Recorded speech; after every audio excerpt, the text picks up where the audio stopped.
అక్కినేని నాగార్జున, అమలా దంపతుల కుమారుడు అఖిల్ పెళ్లి వాయిదా పడినట్లు ఓ రూమర్ సోషల్ మీడియాలో విస్తృతంగా ప్రచారమవుతోంది. ఈ వార్తపై అటు అక్కినేని కుటుంబం, ఇటు జీవీకే ఫ్యామిలీ కూడా పెదవి విప్పకపోవడంతో మరింత ఆసక్తిని రేకెత్తిస్తోంది. మే నెలలో ఇటలీలో డెస్టినేషన్ వెడ్డింగ్ చేయాలని ఇరు కుటుంబాలు నిర్ణయించిన సంగతి తెలిసిందే.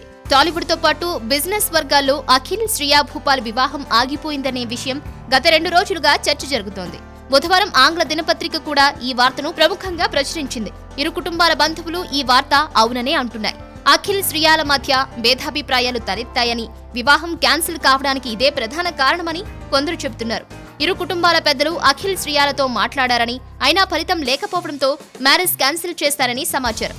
అక్కినేని అఖిల్, శ్రియా భూపాల్ల ఎంగేజ్మెంట్ గత ఏడాది డిసెంబర్లో హైదరాబాద్లోని జీవీకే హౌస్లో అత్యంత వైభవంగా నిర్వహించారు. మే నెలలో ఇటలీలో వివాహం జరపాలని ఇరు కుటుంబాలు నిర్ణయించాయి. ఆ మేరకు ఏర్పాట్లు కూడా చేశారు. తాజా పరిస్థితుల కారణంగా వివాహాన్ని క్యాన్సిల్ చేయాలని నిర్ణయించినట్లు తెలుస్తోంది. ఇటలీ రాజధాని రోమ్లో జరగనున్న అఖిల్, శ్రియా భూపాల్ వివాహానికి దాదాపు 700 మంది అతిథులను ఆహ్వానించారు. వీరిలో బడా పారిశ్రామికవేత్తలు, దక్షిణాది సినీ పరిశ్రమ పెద్దలు, కొంతమంది బాలీవుడ్ ప్రముఖులు ఉన్నారు. అతిథులకు హోటల్ రూమ్స్, రిసార్ట్స్ చాలా వరకు బుక్ చేసేశారు.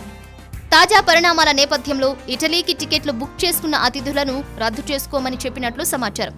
అతిథులందరినీ విమాన టికెట్లు క్యాన్సిల్ చేసుకోమని గత శనివారం చెప్పినా సరైన కారణం మాత్రం చెప్పలేదు. ఇంకా టికెట్లు బుక్ చేసుకుని వాళ్లు ఇక ఆ ప్రయత్నం మానేయాలని చెప్పినట్లు సమాచారం. అఖిల్ పెళ్లి రద్దు కావడానికి ఖచ్చితమైన కారణం చెప్పకపోయినా చివరి నిమిషంలో ఈ నిర్ణయానికి వచ్చినట్లు తెలుస్తోంది. గత 2 ఏళ్లుగా అఫైర్లో ఉన్న అఖిల్, శ్రియాలు పెద్దలను ఒప్పించి డిసెంబర్లో ఎంగేజ్మెంట్ చేసుకున్నారు. కానీ ఇంతలోని ఈ సమాచారం బయటకు రావడం టాలీవుడ్ బిజినెస్ సర్కిల్స్ లో ప్రకంపనలు సృష్టిస్తోంది.